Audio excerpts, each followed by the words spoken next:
Selamat datang di pengentahu.com dan kali ini saya akan bahas PlayStation Portal, salah satu produk terbaru dari Sony PlayStation yang dikategorikan sebagai aksesoris PS5. Saya akan coba bahas mulai dari spesifikasi, inovasi yang dikembangkan oleh Sony PlayStation, dan PlayStation Portal ini worth it untuk orang yang seperti apa. Jadi jangan kemana-mana, ikuti terus pembahasan ini sampai selesai.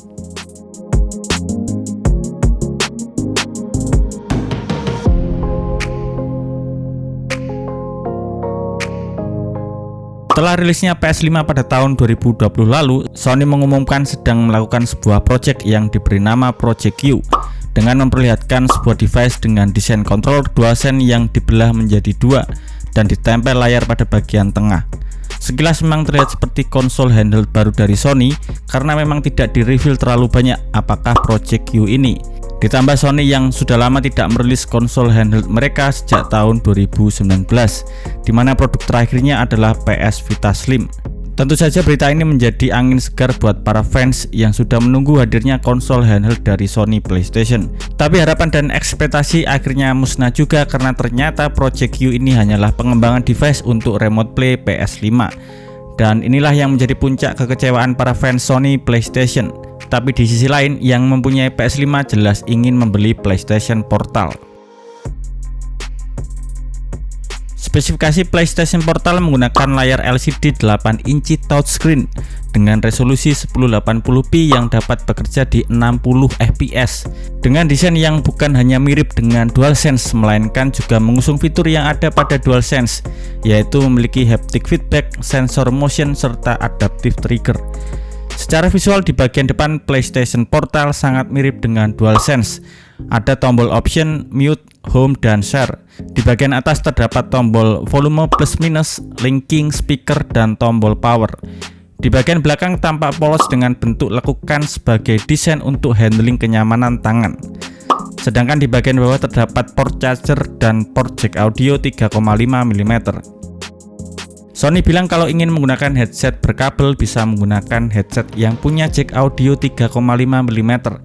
Tetapi kalau yang wireless tidak bisa semua earbud dipakai. Harus menggunakan earbud Pulse 3D official dari Sony yang harganya sama dengan PS Portalnya, yaitu $199,99 atau senilai 3 jutaan. Walaupun desain PS Portal hampir sama dengan DualSense yang dibelah dua, tapi untuk warna PS Portal hanya tersedia warna basic, yaitu putih. Sejauh ini belum ada warna yang bervariasi layaknya DualSense. Secara keseluruhan, desain PS Portal sangat nyaman digunakan. Beratnya sendiri sekitar 540 gram, lebih ringan daripada Steam Deck. Ya memang, device ini lebih ringan karena fungsinya bukan murni sebagai konsol handheld, melainkan hanya media streaming.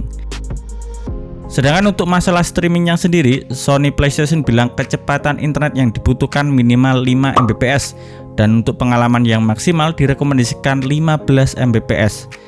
Rekomendasi kecepatan internet sebenarnya sama dengan remote play secara umum untuk smartphone. Walaupun begitu, saya juga pernah melakukan remote play menggunakan smartphone di PS4. Hasilnya sangat nge-lag dan tidak playable sama sekali. Itu dengan kecepatan internet 30 Mbps. Hasilnya kalah dengan Steam Link yang sangat playable pada kecepatan 10 Mbps. Walaupun begitu, apakah ada perbedaan dengan PS Portal?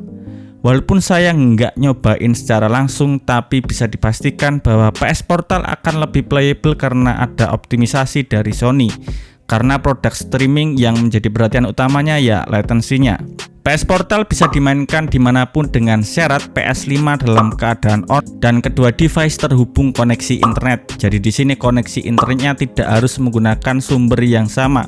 Beda pun tidak masalah. Sony juga bilang bahwa jika menggunakan PS Portal kita tidak perlu menyalakan TV.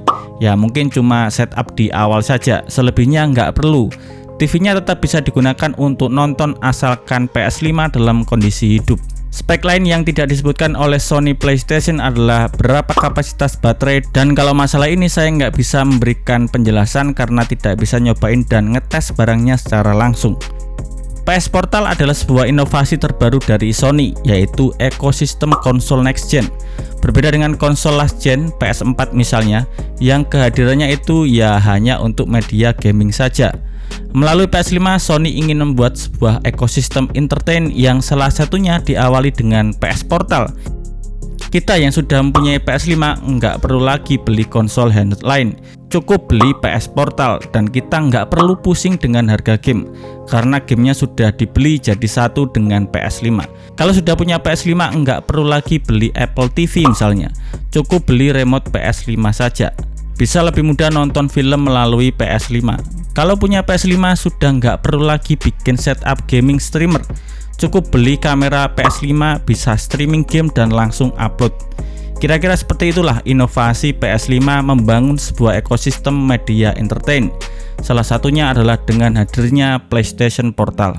Seperti yang saya tulis pada judul video puncak kekecewaan fans, PlayStation Portal dengan pembahasan lebih lanjut untuk orang yang tidak mempunyai PS5. Sebenarnya inovasi PS Portal ini sangat bagus buat gamer. Kita yang sudah punya PS5 nggak perlu lagi beli konsol handheld lain, nggak perlu lagi beli game di platform lain karena sudah jadi satu dengan PS5-nya. Tetapi yang jadi masalah di sini adalah untuk menikmati main game secara handheld di platform Sony, kita harus beli PS5-nya terlebih dahulu.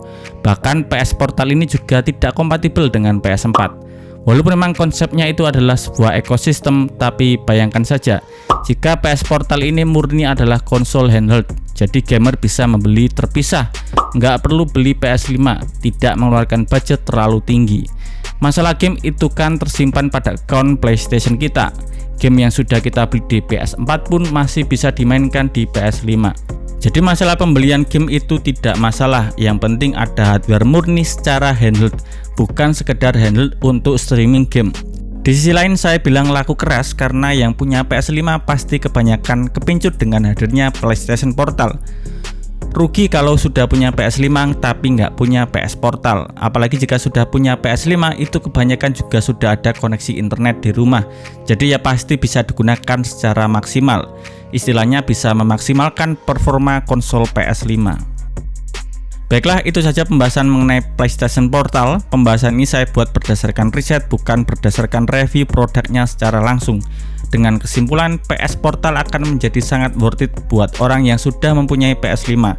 Tapi buat orang yang dengan budget minim atau cara bermainnya itu lebih suka secara handheld, pasti kecewa karena Project U ini yang menjadi PS Portal bukan murni sebagai konsol handheld, melainkan sebagai streaming game saja. Walaupun sebenarnya bisa saja Sony PlayStation membuat konsep konsol handheld murni bahkan plus docking untuk bisa dimainkan di TV. Tapi kan nantinya bakal ada cercaan dari fans Nintendo karena meniru konsep dan inovasi dari konsol Nintendo Switch. Terima kasih yang sudah nonton dari awal sampai akhir. Jangan lupa berikan pendapat kalian di kolom komentar. Saya Adam Savana, sampai ketemu di video selanjutnya.